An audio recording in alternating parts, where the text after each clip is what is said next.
now that it's after 7.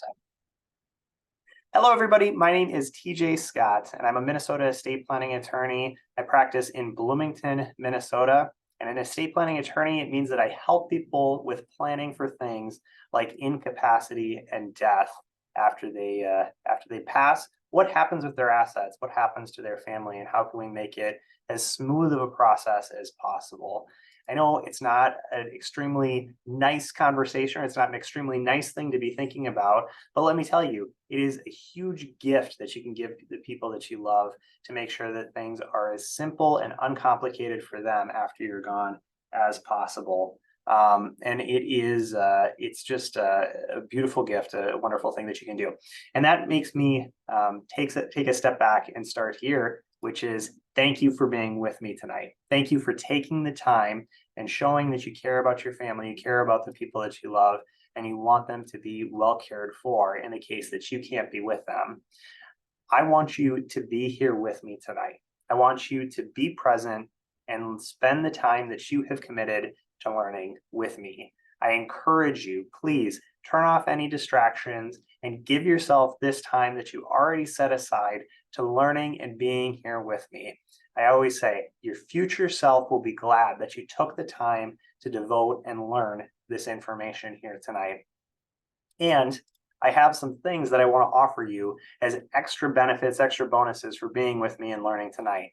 One of those is a free virtual one-on-one meeting with me where we can talk about everything in the particular. We can talk about the people that you love. We can talk about the things that you have and how you can protect them and make sure that things are as easy as possible if you do become incapacitated or if you pass away. Plus, I have a bonus gift that I want to give you. I want to give you a discount towards your estate planning package of your choice. Just stick with me here to the end of the presentation. I have a ton of information to share, and we're going to go fast because it's a lot to share. I want to ask some questions here. I have a poll asking, do you have an estate plan? And a lot of times the question that I get from people is, what is an estate plan? Does estate plan just mean will? Does an estate plan include something else? What are we talking about here when we talk about an estate plan? Really, an estate plan means a lot of different things. It means planning for incapacity, and it means planning for after you're gone, making sure that things are as simple as possible. So it may involve a trust. It may involve a will. It usually does. If you have minor children, it may involve guardianship nominations, healthcare directive, power of attorney, help to plan for if you become incapacitated. And then one thing that a lot of people don't think, because it's not exactly a tool, it's not exactly an estate planning document, is beneficiary designations. But that's a big part of an estate plan, is making sure that you have something like beneficiary designations out there. And I am seeing resoundingly that the answer, unfortunately, is for most of us, we don't have an estate plan in place. And that's true across the country as well. So first off, thank you everybody for sharing. That was an incredible response to the poll. But the second question that I have is, if you don't have an estate plan in place, or if one of these options resonates with you, please share that with me. Something like 69% of Americans don't have an estate plan in place right now. And there can be lots of reasons for it. Number one, maybe you feel like you're too busy. And trust me, as an owner of a business and a father of 4 small children, I completely understand. Life is crazy busy. No worries. I get that. Absolutely. But I also want to say, congratulations. If you made it here tonight and you're saying that it's been too busy, it's been too hectic in the past for you to put your attention on this and focus on this, well, you are taking a step in the right direction here tonight. And I really want to commend you because this is fantastic to have you here with me, devoting some time to learning about this complicated, complex situation, complex matter. But I want to make it really simple for you. And I want to educate you and empower you here tonight to give you peace of mind so that you can deal with this and get everything in order the way that you want it to be. And maybe you feel like you're too young. Actually, that's the one option that I see nobody is saying, that they don't feel like they're too young. But I know a lot of times I feel like I'm too young to need an estate plan, right? I'm 39 years old. Could anything really happen to me where I would need to have an estate plan in place? Well, like I say, I'm married and I have 4 small kids. Yeah, I know that I need an estate plan in place. I happen to know, since I'm an estate planning attorney as well, I've seen how things can turn out for people who don't have estate plans in place. But really, anyone above the age of 18 needs to have some fundamental estate plan in place to deal with things like if they get sick or if they unexpectedly pass away, and make sure that the people that they love are well cared for in that situation. Or maybe you feel like estate planning is too expensive. And I see some people sharing with me that they feel like maybe estate planning would be too expensive for them to undertake. And I completely understand that. It is what I want to say to that. It is more affordable now than ever before to get an estate plan in place.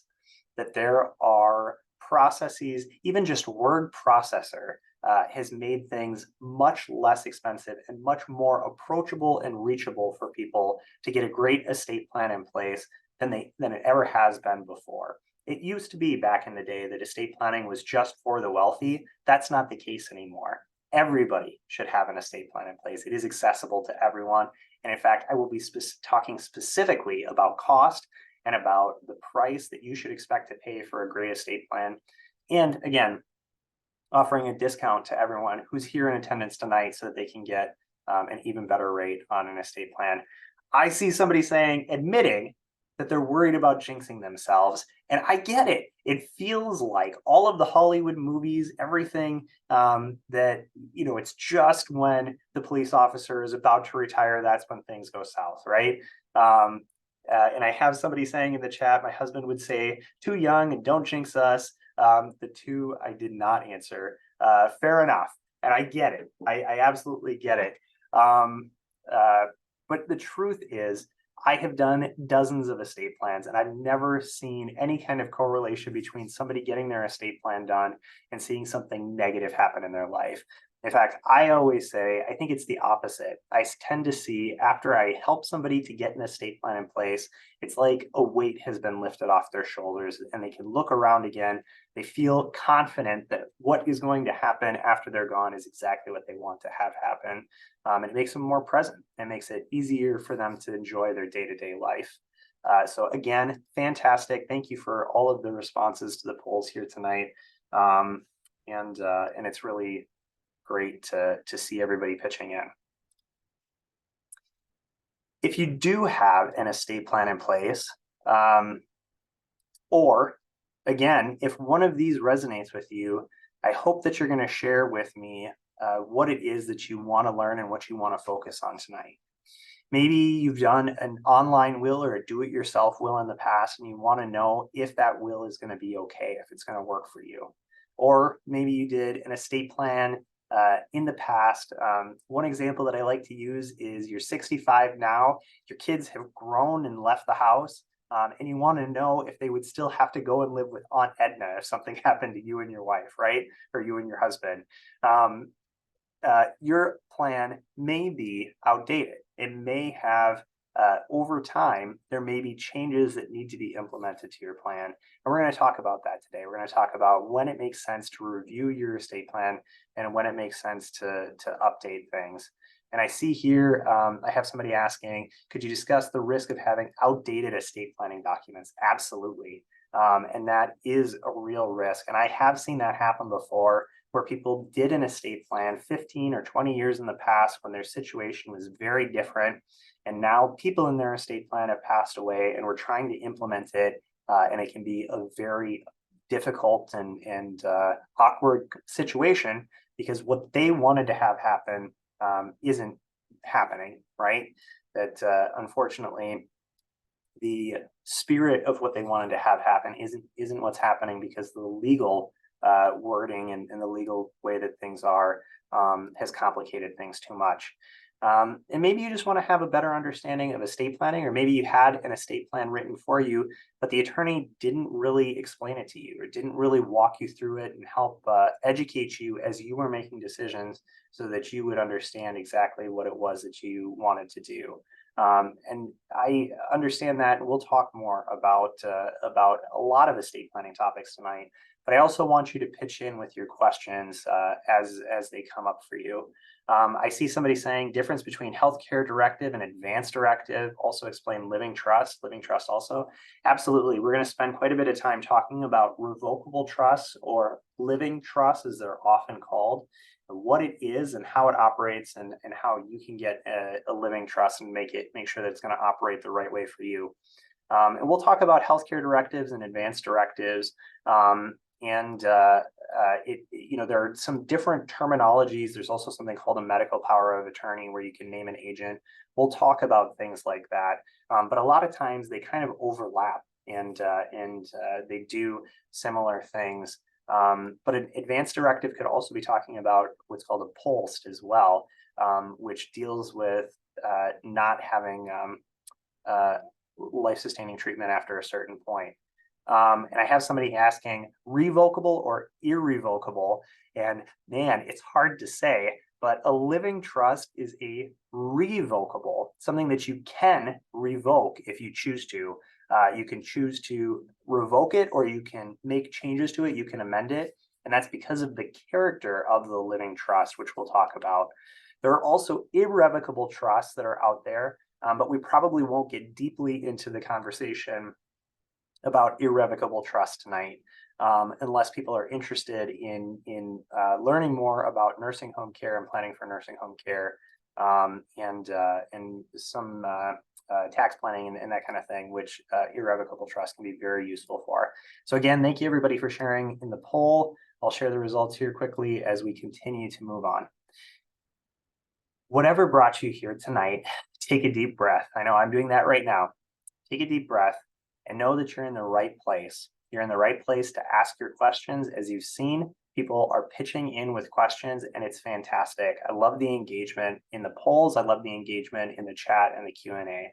I want you to feel like you can bring your questions and get information here, because you're in the right place if you have someone or something that you care about and that you want to protect, and that you're trying to educate yourself about how to do that here tonight. And you're in the right place if you've done an online or fill in the blank will, or if you have that Susie Orman will package or trust package that's sitting on your shelf, and you want to know if it's going to take care of the people that you love in the way that you want them to be taken care of. And again, you're in the right place if you're nervous about how much this is going to cost. Again, I'm a father of 4. I understand that money can be tight. Absolutely. And I want to respect that. And I want to speak directly to costs and expenses and what you can expect to pay for a great estate plan. I'll talk about that here tonight. So thanks again for everyone sharing. I see someone saying beneficiaries designated for individual holdings versus beneficiaries designated through estate planning. And that's great. What I'm getting from that is maybe on individual accounts like IRAs or bank accounts, naming the beneficiary designations there versus making your beneficiary designations in something like a will or a trust, and how that's different. And truthfully, they are different in some pretty fundamental ways. But that's something that is pretty in depth and particular to your specific situation. Again, the reality is estate planning isn't about us. And this is something that really came up with my wife and I when we were updating our estate plan recently. Our estate plan wasn't going to enrich us. It wasn't like starting a new business or investing money in some kind of investment. It is an investment, but it's an investment in a gift that you're giving to the people that you love. It's making sure that you take care of it when you have time and can take care of it, when you're able to take care of it, so that they're taken care of when something happens to you. I have somebody here sharing a very unique situation I'm dealing with by a family member. How do you protect yourself from someone changing your will if you become incapacitated and they claim it is valid because you had a lucid moment? And that's really difficult. There are some things that you could look at. There are things like guardianship that would be named through a court system where you could actually have that person's judged. You could have that person judged to be unable to complete an estate plan. But again, that's pretty particular, and I hope that you would reach out to me if that was a concern of yours, and we can look at some prophylactic things that we can do to try and protect that person and protect what they have in place. So here are the things that we're going to talk about tonight. And here I want to launch one final poll to just get a kind of a feel for whether there are a number of people here with young children in particular. And if there are a lot of people here with young kids, I will spend a little bit more time talking about guardianship and guardianship nominations. Whereas if there are not as many people here with young kids, I'll probably spend a little less time on that than I otherwise would. But these are the things that we're going to cover today. We're going to talk about planning for incapacity. Who can make healthcare decisions for you, or who can make financial decisions for you if you were in a situation where you were incapacitated and couldn't make those decisions for yourself. And then we'll talk about when you pass away. And we'll talk about guardianship for minor children. In fact, that's where we're going to start here tonight. There aren't a ton of people who have minor children, but there are a number, and I want to make sure that we address this for them so that they have this information. We're also going to spend a lot of time talking about probate. And we're going to talk about that court case and the time, cost, and public nature of it, and what it means for your family after you've passed away.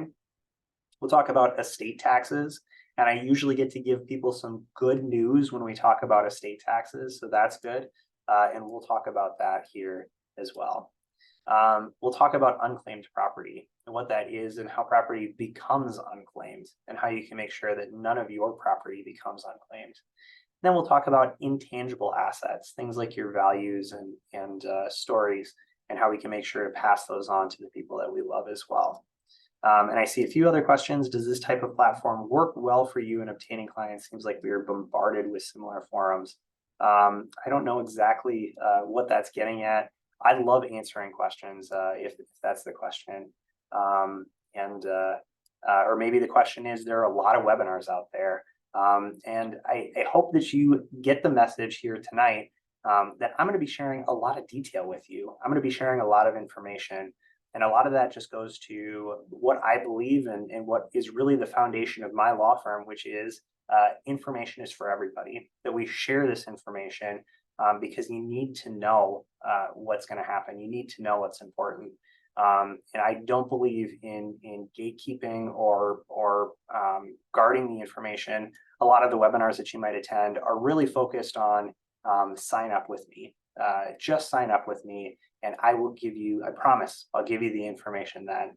And I think you're going to see here tonight that I want you to have the information. And if you want to work with me, if this information resonates with you, if there's something here that you want to fix, fantastic. I'll provide an opportunity for that. But first, I want you to have the information. And I think you're going to see that here tonight. And then somebody saying, I have a 15-year-old son with a disability. I want to ensure that he is taken care of. Absolutely. That is so important.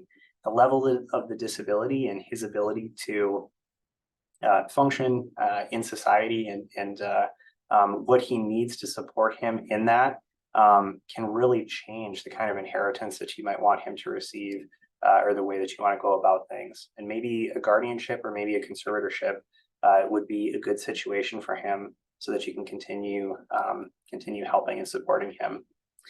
Before we start getting into those things, again, thank you everybody for sharing. I want to just tell you a little bit about myself since we're going to be spending some time here together tonight. This is me with my family. My wife's name is Tobin. My youngest is my youngest is Bridget. It's no longer Margaret.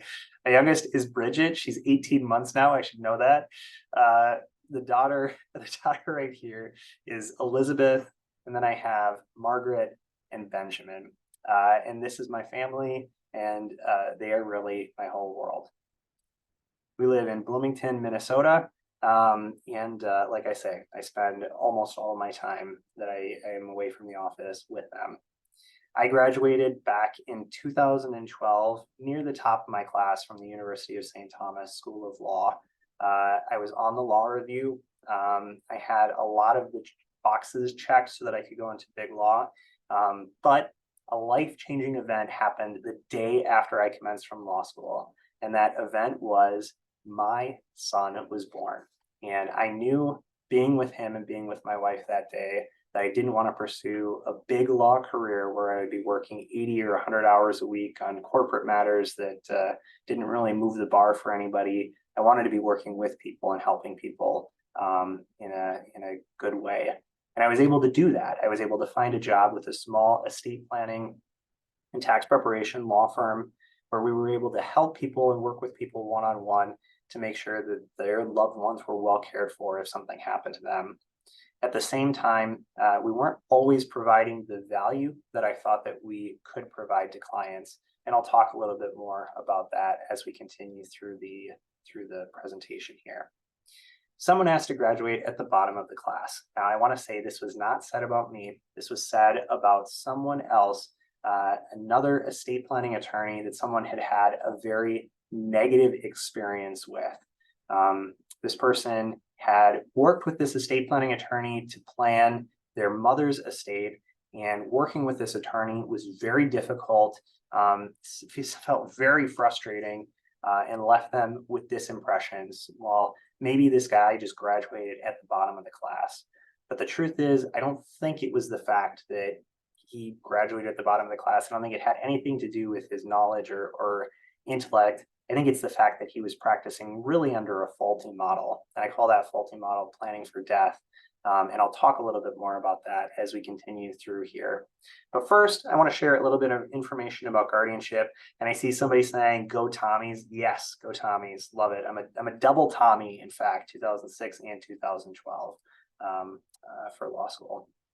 Talking about guardianship, really here, I'm talking about minor kids. And I know that this doesn't apply to everybody. And so I'll be a little bit brief in how I talk about it. But this information is so important. So if it doesn't apply to you, if you don't have kids under the age of 18, this might be information that you want to share with neighbors or with friends or with kids who do have children under the age of 18 to make sure that they get a plan in place to take care of those kids. And really, we're talking about two types of guardianship. We're talking about long-term guardianship and short-term guardianship. And here's how we think about the two things.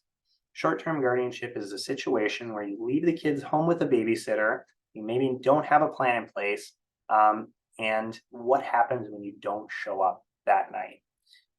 Time ticks on, it's 11 o'clock, midnight, 1 o'clock in the morning, and the babysitter starts to get nervous and eventually picks up the phone and calls the police and says, Mom and Dad never made it home. I don't know what to do. Tell me what to do. Well, the police are going to get Child Protective Services involved. It's just what the police need to do. They need to bring them in so that somebody can take control of the kids and make sure that they have someone to stay with. And I don't want to speak negatively about Child Protective Services. They do the best that they can with what they have. But I can tell you, as a father of four, I never want my kids to spend any time, in Child Protective Services. It's not a place where kids flourish. It's a difficult place for kids to be.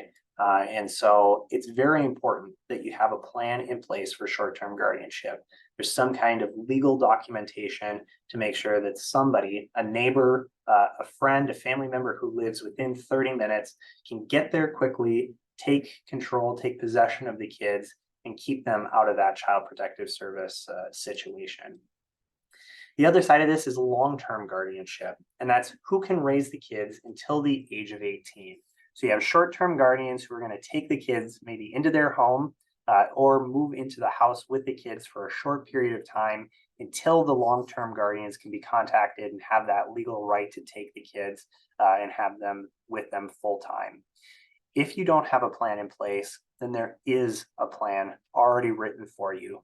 And essentially that plan is that a judge is going to decide where the kids are best placed.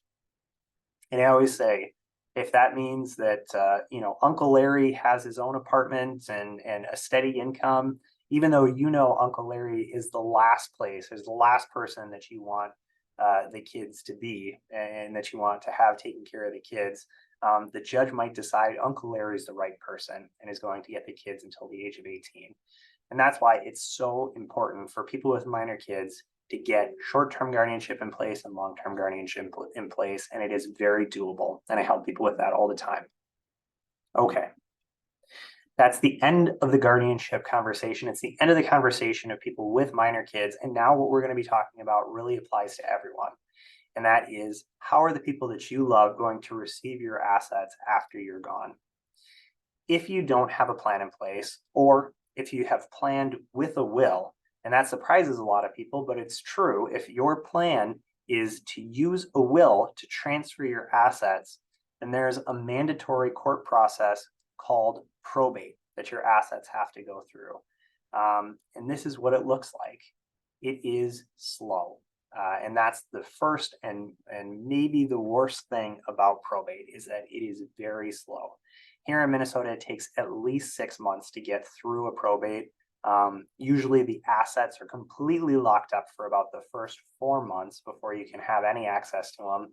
But then you're looking at 6, maybe 12, maybe 18 months before you can actually close the probate down and be done with administering the probate. It's just very slow. And part of it is because it's a court process and there's a lot of administrative moving pieces, moving gears that you have to work through. Part of it is that there are built-in slowdowns to make sure that your creditors have a chance to come forward and get paid if you have a debt out there, like a credit card or mortgage on a property, something like that, that we want to make sure that those creditors are coming forward, have enough time to receive notice and make their claims known in the court so that they're able to get paid. And some of it is just, that things take time. And a lot of times it's done outside of another job that somebody is working full time. And so it's a very difficult process. And again, this applies if you don't have an estate plan in place. This also applies if you have an estate plan in place and that estate plan relies on a will to work. That a will-based plan is very difficult to avoid probate. Probate's also expensive. There are all kinds of costs and fees built into it. It's not exactly like a tax where you have a specific amount that you have to pay to somebody, but there are all these different fees that enter into it. Things like court filing fees, attorney's fees. The executor can collect a fee if they choose. There are appraisal fees and filing fees and creditors that need to be paid and bond premiums. There are all these things that add up to the point where we estimate for any given probate that the cost is going to be something like 3 to 6% of the gross value of the estate to get it through probate. What does that mean? 3 to 6%. Well, if all you have is a house worth $400,000, and I understand a $400,000 house for some of us is a very nice house. For some of us, with the cost of real estate right now, that's about what you can find as an entry-level house is a $400,000 house.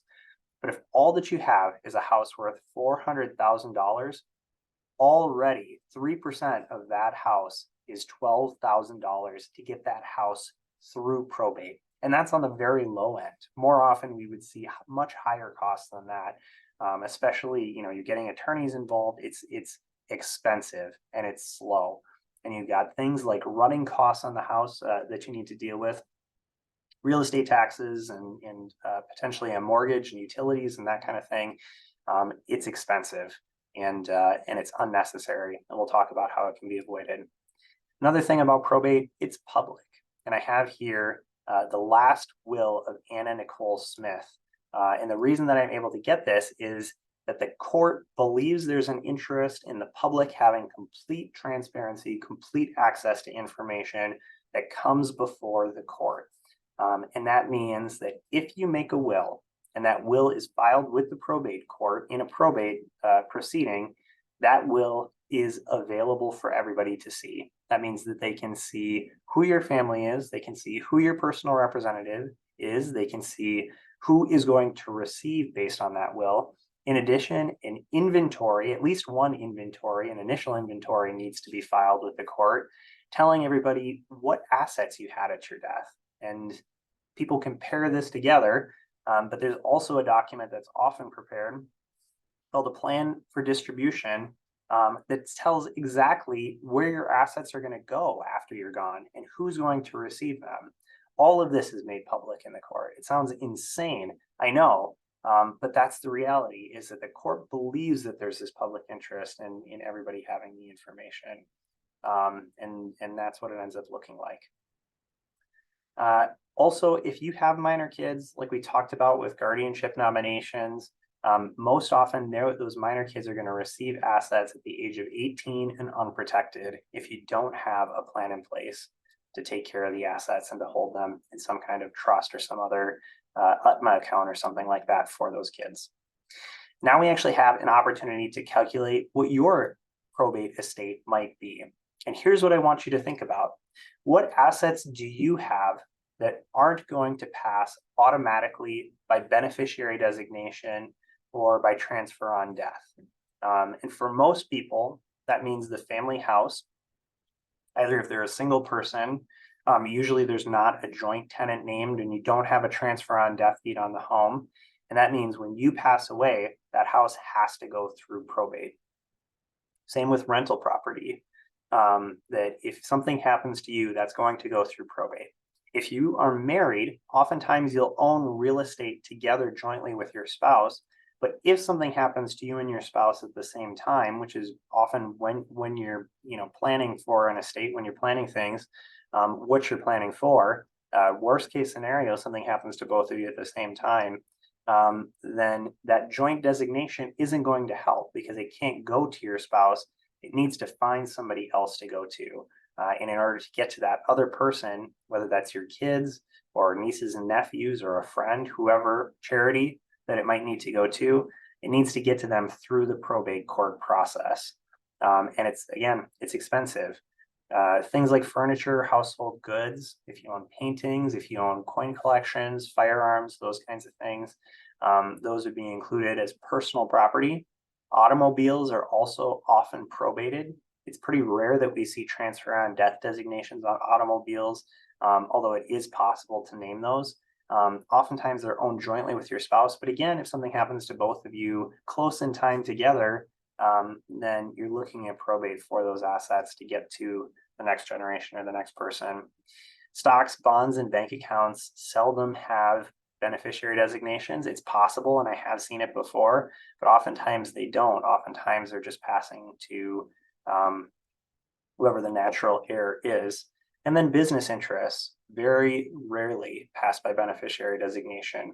We actually have in Minnesota a Transfer on Death Designation Act that permits you to take ownership of stock or to take ownership of a membership interest in a business with a transfer on death, so that after you pass away, it automatically transfers to someone else. But it's pretty rare that I see that on stock certificates or on anything where people own their business interest with that kind of transfer on death. So these are typical common assets that go through a probate estate that don't have beneficiaries beyond a spouse named on them. And in that situation, you can imagine in this hypothetical that we have something like $850,000 in total assets. Well, you can get 5% of that number very quickly, and 5% is within that 3% to 6% gross value number that we were looking at before, by moving the comma over one place. Let me do it here, and then dividing the number in half. And that's how I got this number here. 42,500 is 5% of $850,000, the $850,000 probate estate. And maybe you're looking at this and saying, wow, wouldn't it be nice to have $850,000? Keep in mind, this is the gross amount. This isn't the actual equity or anything that they might have in the house. That this is the gross amount of the estate, which we're calculating on. But some of you may be saying $850,000 hardly seems like anything, that I have more assets than that. And this is really shocking to me that it could be so expensive. Let me tell you, probate is expensive, and it's time consuming, and it's difficult for the people that need to go through it. And I've seen it too many times. I see somebody asking a question, what about IRA? And that's a great question. Retirement accounts aren't included here because retirement accounts and life insurance almost always have somebody listed as a contingent beneficiary on those assets. If it's a minor child, then you have a problem, because having life insurance or retirement accounts that are payable to minor children means that they have to go through a different process, a process called conservatorship, where you're naming a conservator to watch over and hold those assets for that child until they're at least the age of 18, maybe the age of 21 if you get a good judge who would permit it. But that really increases the expense of probate. If your retirement accounts and life insurance don't have beneficiary designations, or if they're payable directly to a minor, then the cost really gets out of control. There's some good news here. Truly good news is that probate is avoidable. And in fact, there's a foolproof way to avoid probate, and that's by creating and fully funding a living trust during your lifetime. And I'm going to do a demonstration here for everybody. In fact, maybe I'll even stop sharing so that my big mug comes up on the screen and you can all see this even more clearly. But I love doing this demonstration of what a living trust is because I think it's the clearest and easiest way to understand it. This is the simplest version of a living trust. Somebody starts with property and they give that property to someone else and they say, that's not a gift, but I want you to hold that property and here's what I want you to do with it. And here are the rules that I want you to follow in dealing with that property. And this person that they gave the property to says, yes, I agree. I'm going to hold this property for you and I'm going to follow the rules that you've laid out and that you have shared with me as your wishes for what you want to have happen to the property. So this person has entrusted their property to this person. This person is called the settlor, the person who created the trust and started with the property. And this person is called the trustee, the person who's now going to take control of the trust property and make sure that the rules that the settlor wrote out are followed and taken care of. Okay? So that's, again, the simplest version of a trust. A settlor gives property to a trustee. The trustee promises to follow the rules that the settlor lays out. In a living trust or a revocable trust, that means a trust that still can be revoked or amended, you are both of these parties. You are the settlor, the person who starts with the property, and you are also the trustee, the person with control of the property. You're just wearing a different hat. And what happens is when you pass away and you can no longer be trustee, you can no longer have control over your property, you have named in your trust a successor trustee who can step into your shoes and administer the trust assets, control them, and deal with them in the way that you want them to. You can name that successor trustee in the trust document so that they're able to step directly into your shoes. They don't have to go through the probate court. It's just that simple. They can step up, take control of the property, and administer the property in the way that you want. Something very important happens at this stage where the settlor transfers all of their property to the trustee. This is essential because if the situation is that not all of the property gets to the trustee, when the settlor, who's also the trustee, passes away, the trustee is only holding part of the assets now. And in order to get the other assets, these assets have to go through probate before they can get over to the trustee. And that's why we want to make sure that we are fully funding the living trust so that it's doing exactly what we want and that we're able to avoid probate in the case that, in the situation that we pass away. So what does that mean? What does it mean to fully fund a living trust? And it depends on the asset, what it means to make sure that it gets into your trust. Things like investment accounts require retitling. You actually put it in the name of the trust. And that's something that you can work on. Whatever your investment company is, you can generally fill out a form and you can ask them that it be retitled in the name of your trust. For bank accounts, you go to the bank and you sign new signature cards. Sometimes you have to create a new account. And in that case, you might want to do something like have a transfer on death so that after you pass away, it's like a beneficiary designation. It goes immediately to your trustee. But generally what we want to do is retitle those bank accounts so that now the trustee is going to be holding on to the bank accounts. And again, you are the trustee, you're the settlor and you're the trustee, but you're wearing a different hat.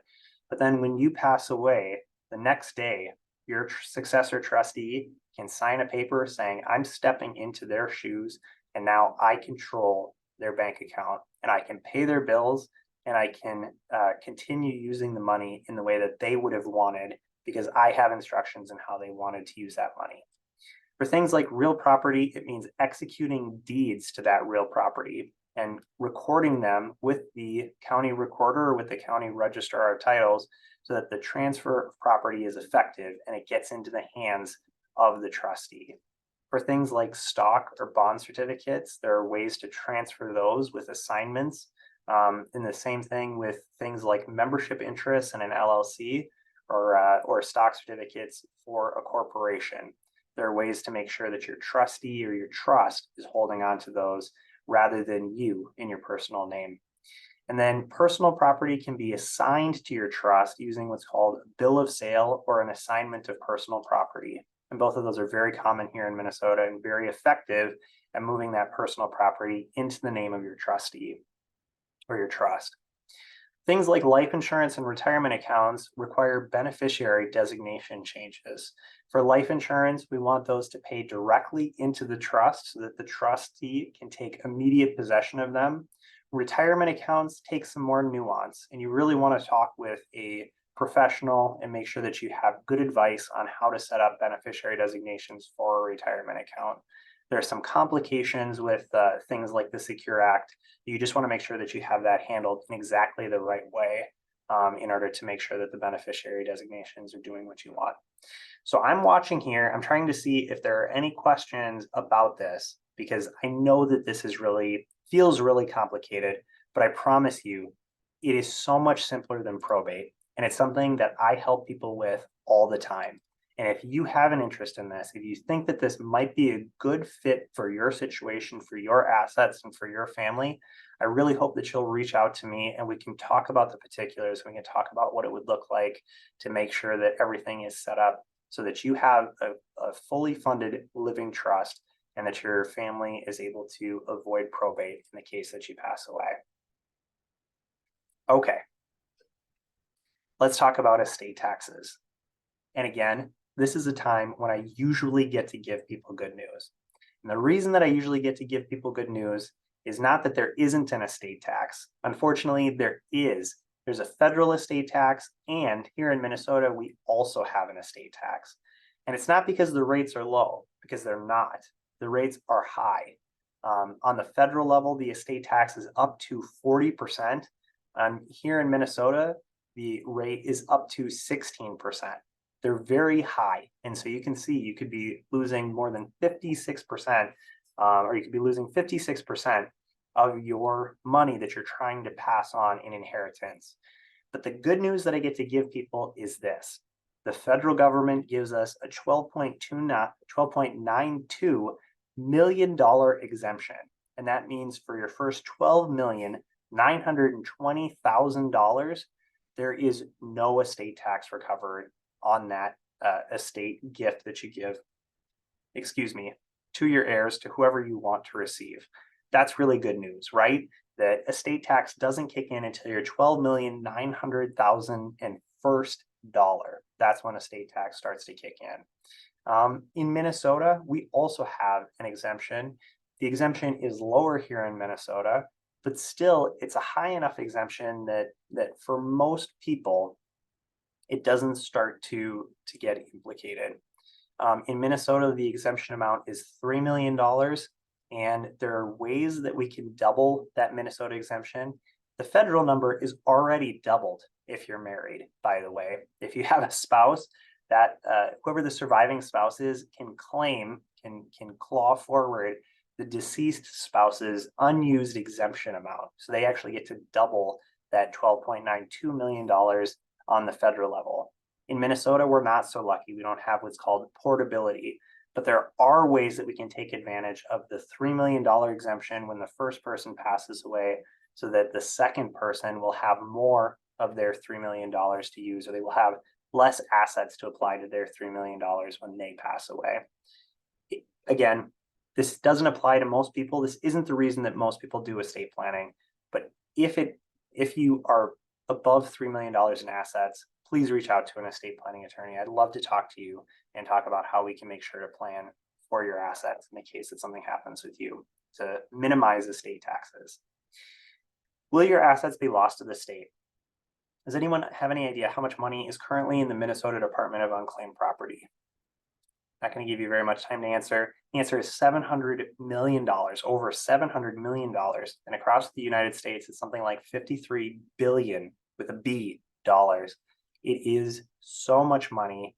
And a big part of the way that the money gets to the departments of unclaimed property across the United States is that somebody passes away and the heirs, the people who come after, try to collect everything, but unfortunately, they miss something. They don't collect every asset. And it's a problem. And then after a certain period of time of inactivity on that account that they've missed, it becomes unclaimed property and becomes really hard to claim back from the government at that point. This is really cool. I talked a lot about the living trust or the revocable trust, but you can actually make your living trust a real treasure chest by building in what's called asset protection over that. And I was talking to somebody on the phone today about this asset protection and about making sure that the money is safe. The money that you are giving as an inheritance to your kids is safe from a divorcing spouse down the road, or even from something like creditors in a bankruptcy, that you can build in this asset protection so that the money is kept safe and isn't subject to a divorce settlement or a creditor in a bankruptcy. It's very cool. Not all attorneys are building this in right now, but it's an option that I give my clients because I think that it has a lot of value. It's a real gift that you can give to your kids to make sure that even if they fall on hard times, at least their inheritance is preserved for them and gives them something to fall back on. Planning for incapacity. Now this is, if anybody knows, this is Terry Schiavo that's on the screen here. And Terry had a cardiac event back in early 2000s, actually it might have been the late 90s, and she fell into a vegetative state. And Terry was being provided nutrition and hydration to keep her alive. And it came to a head where her husband decided he didn't think that Terry would want to continue to live under these circumstances, but her parents said that yes, Terry would want to continue to live even under these circumstances. And so it became a big court battle. In fact, it went all the way up to the United States Supreme Court, where it was finally decided that the husband had the right to decide what would happen.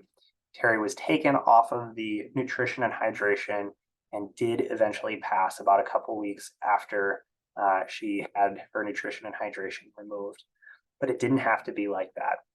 And this is where making sure that you record your wishes and that you make them very clear for everybody is so important. You can put together a healthcare directive, which has two parts. Part number one is where you name a healthcare agent to make decisions on your behalf. And there are some accounts that Terry actually had this, and that she had chosen her husband as her healthcare directive to make those healthcare decisions on her behalf. But number two is where you actually lay out what your healthcare wishes are. And this Terry did not have. And that's where everybody was guessing what it was that Terry would want, including justices on the United States Supreme Court. And what they decided is that Terry wouldn't find her life had meaning anymore if she's in this vegetative state, and that she would want to be allowed to pass away.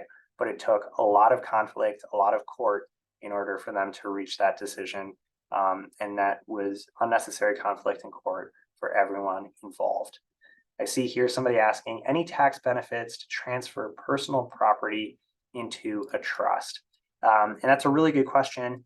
There aren't any per se tax benefits from putting your money into a revocable trust, that they essentially receive the same treatment as if they were in your personal name. And so a good example of this is having a bank account that generates income, having a certificate of deposit in your trust. The income that's generated on that is reported through to your individual income tax return. So there isn't a big income tax benefit to having it in the trust. And there isn't any real estate tax benefit to having your personal property in a revocable trust or in a living trust, because everything that's in a living trust is subject to estate tax when you pass away. But there can be some good tax planning that we can do with some irrevocable trusts, and we can talk more about that if it's a concern that you have, or if you have concerns about taxes on personal property. I hope that you'll reach out to me and that we can have more conversation about this. So that brings us here. If something that we talked about tonight resonated with you, we talked about a lot of things. We talked about guardianship for minor children, both short-term and long-term guardianship, avoiding child protective services, and avoiding having a judge decide who the kids are going to live with. We talked about probate. We talked about how much time it takes to get through the probate process. Again, at least 6 months here in Minnesota, more often something like 12 to 18 months. We talked about the cost of probate, 3 to 6% of the gross value of your estate, meaning for a house worth $400,000, you're looking at something like at least $12,000 in cost just to get that house through the probate process. We talked about the fact that probate is public and what that means for your heirs, that all of that information is going to be out there and accessible to people if something happens to you. We talked about making minor children beneficiaries, and the fact that that implicates an even in more depth process, but then they receive your assets outright at the age of 18, and that's not a good situation either. We've talked about other things. We've talked about estate taxes, and I was able to give you some good news there. We talked about the fact that probate is avoidable, but you have to do some work in order to avoid it. We've talked about unclaimed property and the fact that your property might be lost. And that's something that is I know I don't want any of my assets to be lost. I want to make sure that everything gets to the people that I love. We talked about incapacity planning and making sure that we are making decisions about our healthcare so that nobody has to guess, that everybody has the information about what we want for our healthcare. Everything that we talked about tonight, my guess is that something in there probably resonated with you. Something probably made you think, yeah, that could be an issue. That's something that I want to make sure that I take care of for the people that I love, that I don't want them to be left guessing. I don't want them to be left without work. I don't want them to be left missing something. I want to make sure that they're taken care of and that we get it done the right way for them. So what should you do based on that for your family, and what should it cost to plan right? If what I've said here today motivates you to get a plan in place, then you have a couple of options. The option is either do it yourself or to work with an attorney. And keep in mind, not all attorneys are the same. So how do you choose? I always talk about doing it yourself this way. I was doing a project one time. It was actually, we'd gotten new fishing rods, and I was going to take my son out fishing. But these new fishing rods had shipped without any fishing line on them. No problem. I had to just wind some fishing line on. It was fine. I watched a YouTube video. No problem. It was a do-it-yourself project that I thought that I could handle, right? And as I had finished reeling all of the line onto this fishing rod, onto this reel, I went to snip the line, and I still don't know exactly what I did wrong, but all of a sudden the fishing line started jumping off of the reel, and I had this huge tangled mess on the table of fishing line. Again, I still don't know what I did wrong. If anyone could share with me in the chat, hey dummy, make sure that you're doing this in the future, and that won't happen. I would really appreciate it. I had this mess of fishing line, but that's okay. That was a do-it-yourself project with a bad outcome, but it was okay because I saw immediately that I had a problem. I saw immediately that what I had done wasn't quite right and that I needed to fix it. And I was able to fix it. I snipped off the tangled fishing line. I probably lost something like 15 cents or 20 cents worth of fishing line. Not a big deal. And I was able to salvage what was still on the reel that hadn't come jumping off of the reel. I was able to salvage it and reline the fishing pole so that my son and I could still go fishing that morning. All I lost was maybe 10 minutes of time in fixing my error to make sure that we were still able to go fishing and no time was lost. and I was able to fix it. All of that is the opposite of trying to do it yourself with an estate plan. I talked to an attorney recently, and he said trying to do it yourself with an estate plan is like trying to put together IKEA furniture without the instructions. There are so many pieces, and they fit together in sometimes kind of weird and counterintuitive ways. And you really need a professional to guide you through the process and make sure that you have things fitted well together. But again, it's totally opposite of the fishing pole hypothetical, right? It wasn't hypothetical; it actually happened to me, but it's totally different than that. What I lost in that situation, first off, I had immediate feedback. I knew immediately that what I had tried to do myself didn't work, and I was able to see it immediately. An estate plan isn't like that. You won't know if you've done your estate plan correctly or incorrectly. You won't know what the effect of it is going to be until after you're gone. And that's not something that you should be indecisive or not have clarity about. Additionally, I was able to fix the problem for something like 15 cents worth of fishing line. I can tell you because I have worked in probate and I've fixed things like faulty transfer on death deeds. I can tell you it is extremely expensive to try and fix errors in an estate plan. It takes a lot of attorneys, it takes a lot of court time to try and put the pieces back together again. And sometimes it means that you're not following the spirit or the intent that the person originally had. You're just going to be following the law, even though it leads to, frankly, a bad result and a result that that person probably wouldn't have wanted. And you're not going to be fixing it yourself. It's not you that can take it into your own hands and restring the fishing pole and still make it work. It's your family that's going to be picking up the pieces after you're gone. And they're going to be doing it at a really vulnerable moment when they don't have you and they need to be grieving you. And instead, they're trying to put the pieces of the plan back together in a way that makes sense. And that's why I strongly counsel against trying to do it yourself. If you own more than just personal belongings and vehicles, clothing, jewelry, those types of things, if you want to ensure that the people that you love stay out of court and conflict, if you want a kids protection plan, which includes the immediate and long-term care of your minor children, and if you want to guarantee that your plan is going to work for the people that you love when you're gone. And I add this one, if you want to give your assets to someone other than your kids, you really need to work with a professional to make sure that it's done the right way. Working with an attorney, what does that mean? And let me tell you, there are all kinds of attorneys out there. And I want to bring you back to this quote that I shared with you earlier in the webinar.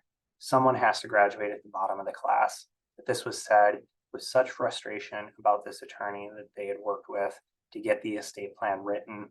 And again, I don't think it was about this attorney's knowledge. I don't think it was about this attorney's intellect, anything like that. I think it was just the fact that this attorney was trying to estate plan in a way that maybe they had been taught, a typical way, a traditional way, but not a beneficial way. And I call it planning for death. And this is what it looks like. This is the typical experience of working with most estate planning attorneys, is that you're just going to get form documents that are kind of set it and forget it. You'll probably file them away in a desk drawer at some point, and you'll forget about them. And hopefully they work when you need them to work, but most often they don't because something has changed in your circumstance. Typical experience isn't going to keep the money out of the Minnesota Department of Unclaimed Property. It's just not a focus of most estate planning attorneys. May avoid probate, but it may not. Probably not going to keep your family out of conflict. Almost always these plans end up going through probate, which unfortunately is kind of a benefit to that estate planning attorney who did a bad job. Because a lot of estate planning attorneys do probate, and that's a way that they can take care of the plans that they wrote in a faulty way to begin with. And I see that I just want to mention, I see that I have some questions coming in, and I promise you that I'm going to get to them and I'm going to answer them.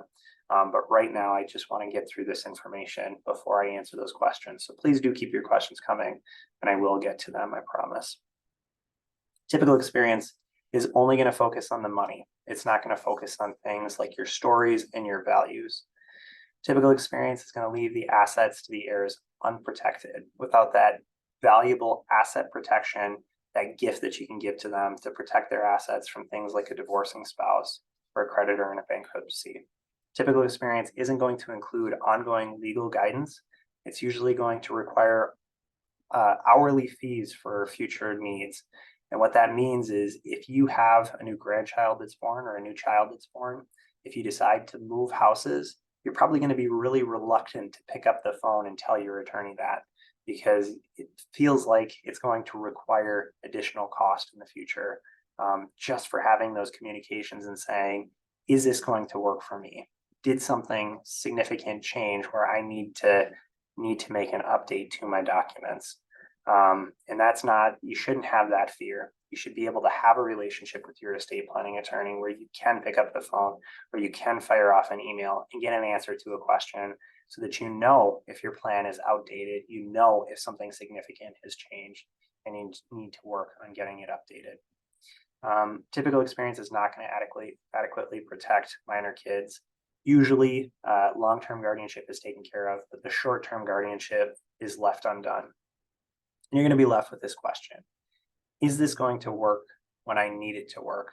And that's not a question you should ever have after working on an estate plan. You should always have assurance. That's why planning with me is totally different. It's a completely different experience. In fact, I call it planning for life. And the difference is this. First off, you choose the fee that you want to pay. And that's not just, what do you want to donate to TJ? It's not. I have certain flat fee packages, and we'll go through them together, and we'll talk about what's the best fit for your family, not just from what you want to provide them and how you want to take care of them, but also for your finances, what fits best and what makes it most affordable for you to get this done. It's going to keep your money out of the hands of the state. And that's so important, making sure that everything goes to the people that you want to receive at the end of the day, and that nothing is lost, that everything gets to where it needs to go. Planning with me means protecting minor kids totally, both in the immediate and the long term. It means keeping your family out of court and conflict. And I think that that's so important, avoiding probate. I've said I do help with probate. I haven't had to probate a client's estate since I've been practicing on my own, but and I hope, frankly, that I never do. I don't like probate, but it does help to keep me sharp in writing very good documents and making sure that people have fully funded their trust to make sure that they are able to avoid probate. Planning with me means knowing that you've made the right decisions, because I want to educate you. I want to empower you to make the decisions. That I study the law. I study estate planning. I write a lot of estate plans. Like I say, I keep my skills sharp by probating, unfortunately, other people's estate plans that haven't worked the way that they should. And I do that so that I can give you the information from a legal perspective that this is what the state of Minnesota says. This is what the state of Minnesota is going to do in this situation. I can bring that information, but I can't perfectly understand the information about you and about your family. I need you to bring that to me. I need you to make decisions with the knowledge that you have and the understanding that you have of your family. And I'll do my best to guide you and like I say, educate you and give you the key decisions that you need to make with the understanding of your family that you have. But that's so important. And it means that you're going to understand your documents. You're going to understand exactly what you've put into it, because we're going to go through it together, and I'm going to empower you to make those decisions. Planning with me means that you can protect the family money from outsiders, from things like a divorcing spouse or creditors in a bankruptcy. And it means a lifetime of guidance and protection, because I don't charge hourly fees ongoing for things like phone calls or emails. I want you to be able to pick up the phone and ask me questions. I want that continuing relationship with you that will eventually be with your heirs and with your loved ones down the road after something has happened and you're gone. Now, having said that, I do have to charge for changes to your documents. If we are implementing changes to your estate plan, I can't include those in the initial price, but I can include a lifetime of being able to pick up the phone and say, Hey, TJ, I just had a new child. Does this change things? Does this mean that we need to update documents, and what does that look like? Or, hey, TJ, I just had my first grandchild born. Remind me, did we plan for my grandchildren when we were doing my estate plan? You can pick up the phone and ask me those questions, and I can provide you the guidance on what we need to do and how we need to handle it. Planning with me means that you are going to know that your plan is going to work when your family needs it to work. And again, this is really a gift that you're giving to the people that you love the most. So what should this cost? I told you I was going to address this very clearly. Keep in mind, if all that you have is a house that's worth $400,000, planning like this is going to save your family at least $12,000 if we can, by avoiding probate. And if you have assets over $3 million, then we can avoid estate taxes, save at least 13 cents on the dollar for every dollar in excess of $3 million. I can tell you a typical death plan with a typical estate planning attorney is going to cost a minimum of $1,500. And you can be almost guaranteed it's not going to keep your family out of court and conflict. It's not going to ensure that your assets aren't lost to the State Department of Unclaimed Property. It's only going to cover your money, not your kids' immediate care, your values, your insights, stories, and experiences, those most intangible and most valuable and often lost assets. Or you can plan with me. I'm a personal family lawyer, and that means that I've dedicated my practice to practicing in a very specific, very relational way that takes care of my clients in the way that they need to be taken care of. Working with me, you can learn exactly what your family needs. And again, you can choose your own fee, which is likely to range somewhere between $3,000 and $6,000. And here's the thing, you're going to know that your plan is going to work when your family needs it to work. And that has immeasurable value. Plus, I want to make this very easy for you. I want to give you our first meeting absolutely free. And that meeting has a $750 value because I am committing to spending 2 hours where we are going to talk about you. And we're going to talk about your assets and we're going to talk about your family. And I can tell you exactly what you need to know about the law here in Minnesota and what you need to understand about what's going to happen if you become incapacitated or when you pass away. And I want to give you that absolutely free. I'm going to ask you to do a little bit of homework before our meeting. So I have some information about your family, and I have some information about you, and I have some information about your assets. But that's all that I'm asking. I just want you to do a little bit of work, and I want to give you that meeting absolutely free. No obligation to continue and write a plan, anything like that. I just want you to have that meeting with me. And if you go ahead and book your meeting, and I'm going to go ahead and share my meeting link in the chat right now so that everybody can have it. If you book that meeting with me by the end of the week, I will give you $250 towards the estate planning package of your choice with me. So just click into that link, click on Family Wealth Planning Session. That's the initial meeting with me. Again, it's a 2-hour long commitment from me to be with you and to give you this information. In the first hour, it's really educational, and we're talking about here's what would happen right now, and what does that look like for you, and what would you like to see change. And if you choose to hire me, the second hour is where we're actually designing your estate plan together.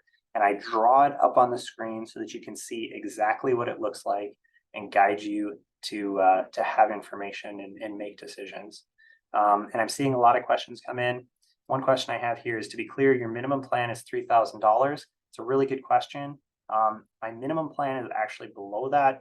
It's something like $2,500 for an all-encompassing estate plan. But most typically, people, if you're looking to have a trust written, you're looking at a little over $4,000. You're looking at something like $4,500 is the foundational trust package plan, and we can talk more about it. There are ways sometimes to plan without a trust, depends on your assets and how you hold them.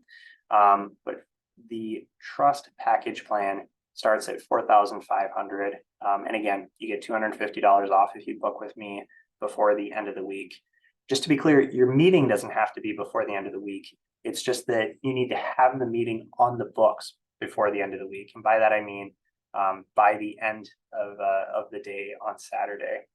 I see another question here. Who keeps the original legal documents, lawyer or the person/trustee? I have my clients keep the original documents. I don't hold on to their original documents, but I do keep an electronic copy of their documents so that we have that as a backup in case it's needed. Do you work with legal insurance like ARAG? No, I do not work with any of the legal insurances. I find that they kind of handcuff the estate planning attorney into doing a very minimal job. And it just starts to get complicated when you're trying to work under those constraints. And so I don't work with any legal insurance. And part of that is just I have an absolute commitment to make sure that my plans are going to work in the way that my clients want them to work. And I can't work under those kinds of constraints. I need to be able to make sure that we are taking care of people in the way that they need to be taken care of. I have someone here, preventive measures. Maybe I said preventative measures at one point. I'm just not sure. If you want to clarify your question, I'd be happy to answer it. Another question here, can you repeat what you said about living revocable trust being subject to tax upon your death? So it's just real estate that has those estate tax exemptions then? I may need a clarification, thanks. But it'd be wise to appoint a person to be in charge of your finances in case of incapacity. Is that part of the living trust? Does the trustee engage to the designated person if you are incapacitated only in event of your death? That's a great question. Let me answer the second one first. Yes, it makes a lot of sense to have someone be in charge of your finances if you're incapacitated. And there are two roles for this.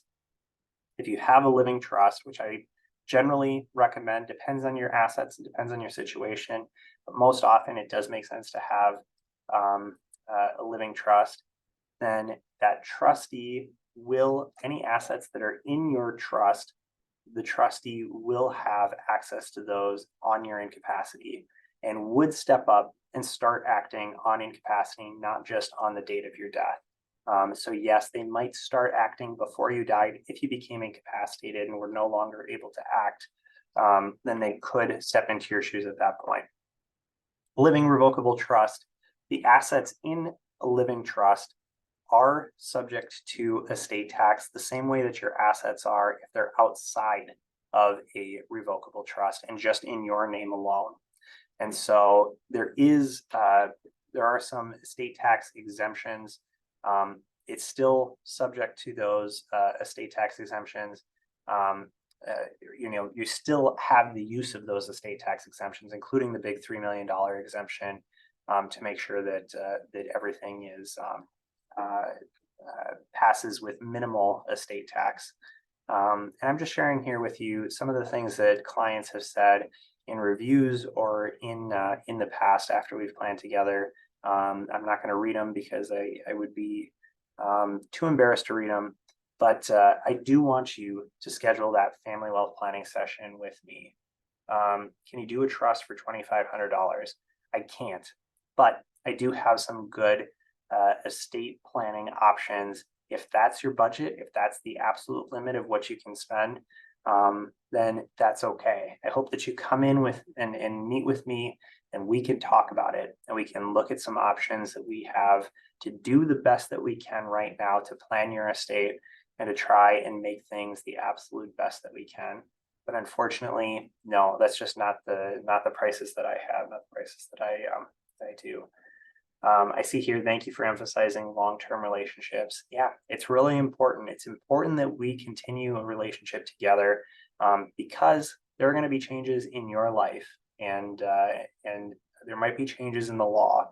And it's really important through those changes that we make sure that things are still acting and still performing in the way that we want them to. We don't want outdated estate planning documents. We don't want to realize at your passing that 20 years have gone by since you've talked to an attorney or since you've had an attorney review things. And now all of a sudden the picture is extremely different than it was when you initially wrote your plan. That relationship aspect is really important. And maybe no changes need to happen. I've reviewed plans before that were written. I think the oldest one that I reviewed was like 20 years since it had been written. But you know what? It still worked. It still did what it needed to do. And actually, I made the recommendation to that person, to that prospective client. I said, there isn't work for me here to do. You don't need me to do work. That it already is the way that you want it to be. And it doesn't make sense for me to try and change something just for the sake of changing something. That you should just feel comfortable knowing that the estate plan is already written in the way that it needs to be written. And if that's the case for you, then that's fine. Again, there's no obligation. It's just a meeting where we can have the conversation and see what we can do to make things work as well for you as you want them to work. I see a question here. Why do so many people still just do wills if trusts are so much better and also more expensive? And I think maybe you're asking why so many estate planning attorneys just do wills instead of writing trusts. And there are a couple of reasons for that. One reason, again, is the fact that if you write a will, there's a probate that needs to happen down the road. And there's even a term for it in the estate planning world, unfortunately. It's when your practice matures. And now instead of writing estate plans, you are probating the wills that you wrote back in the day when you were first writing estate plans. So there's a little bit of a cost benefit for attorneys who are just writing wills, that they end up getting to probate those wills down the road. Now, I don't want to cast aspersions on any specific attorneys, because I know for a lot of attorneys, that's not what they're trying to do, that they are trying to do the best that they can by their clients. But the truth is, a lot of times attorneys just don't know. A lot of times attorneys are practicing estate planning when really they're a divorce attorney, or really they're a criminal law attorney, or really they're a business attorney. But they just had a family member or a friend ask them if they could write a will for them, and they said, sure, I'd be happy to write a will for you. In fact, I've had attorneys come into me with pretty significant estates and nothing but a will written for them in their legal career, because that's all that they understood that they needed. They didn't practice estate planning. They just thought that's what they needed because that's what they kind of remember from law school. So it's just the reality that a lot of times attorneys don't understand, or there are some benefits to attorneys for just writing a will and not writing a trust that is easier and simpler and less expensive to administer in the future. Do you have insight on folks who have passed and how well your estate plan worked for their heirs, like retrospective? And yeah, I do. Unfortunately, I have had some clients pass away, and we have been able to resolve things for them, just administering their trust and taking care of their family in that way. And I've seen things like HIPAA waivers and healthcare directives and financial powers of attorney that I've written. I've seen even more of them in use, and how helpful they can be for the family and how much of a relief they can be. I can't get into a lot of specifics for attorney-client reasons, but I can tell you that I have very happily been able to help a lot of people and save a lot of people a lot of time and energy in how they deal with things. All right. Again, I want to really encourage you to sign up for that family wealth planning session. In the first hour, we're going to be talking about your assets. We're going to be talking about your family. We'll be talking about things like probate and what specifically probate would mean for your family. How much time would it take? How long would it be before people got access to assets? We're going to be talking about all of those things. How much cost there would be. We'll talk about that. We'll talk about unclaimed property and how you hold your assets currently, and whether or not there's somebody who is out there who could actually find all of the assets. And I put together an inventory of assets for my clients. That's really a secret secret sauce that I have in order to ensure that nothing gets lost, that everything is available to their heirs and to their fiduciaries if something happens to them. And I'll show you that. That's something that I actually bring to the family wealth planning session so that you can see it based on the information that you submit to me before the family wealth planning session. And we'll talk about things like healthcare. And we'll talk about who you would want making healthcare decisions for you and financial decisions for you. I'll tell you what really makes somebody good at that role, and what is valuable in serving in that situation. I see another question here. I've heard it said trusts are only for the wealthy. It seems that without wills keeping you out of probate, they don't do as much as one thinks they should. And yeah, that's exactly right. A will really doesn't do as much as most people think. It does do a couple of really good things. And I always, in the estate plans that I write, even if I'm writing a trust, we still write a will as a backup just in case. And we do things like naming a personal representative, which is really important. And I've seen before what happens if three people think that they all have the right to be a personal representative. It means that there's going to be a fight in court, and it can get really ugly when people are disagreeing and saying, no, I think I should be the one to represent dad, and no, I think I should be the one to represent dad. It can get to be a lot of conflict and a really big issue in court. So wills have value. They can name a personal representative. They can name the people who are going to receive your assets. And if there's a situation where there's a disinherited child, or there's a situation where you want your assets, part of your assets to go to charity, part of your assets to go directly to a grandchild, excuse me, there are lots of situations where a will can do good, even though it has to use the probate court in order to do that good. But trusts aren't only for the wealthy, and this is a misnomer, or it's something that's misunderstood. In fact, a lot of people say, "I don't need an estate plan. I don't have an estate." They think that they need to have like BlackRock estate or something like that in their name before they need an estate plan. When the reality is, even an 18-year-old kid needs some kind of an estate plan in place, because as soon as you turn 18, your parents no longer automatically have the right to make healthcare decisions for you. They no longer even have the right to access your healthcare information now that you're 18. And they certainly don't have the right to access your finances and to deal with things like paying your bills on your behalf. So even a young 18-year-old needs to have an estate plan. But again, trusts aren't just for the wealthy. If avoiding probate, if keeping things simple for your family is important to you, and you want to, again, if you want to avoid probate, a trust is really the way to do it. And if you have assets, if you own real estate or you have assets in excess of $75,000, and I don't think most of us would say that that's somebody who is denoted as wealthy, then you really need to have a trust is a very valuable tool to making sure that you can avoid probate. It's not always the only tool. There are other tools out there, and we explore them, and we explore if they work for you. But a trust is a really valuable and a really effective tool at avoiding probate.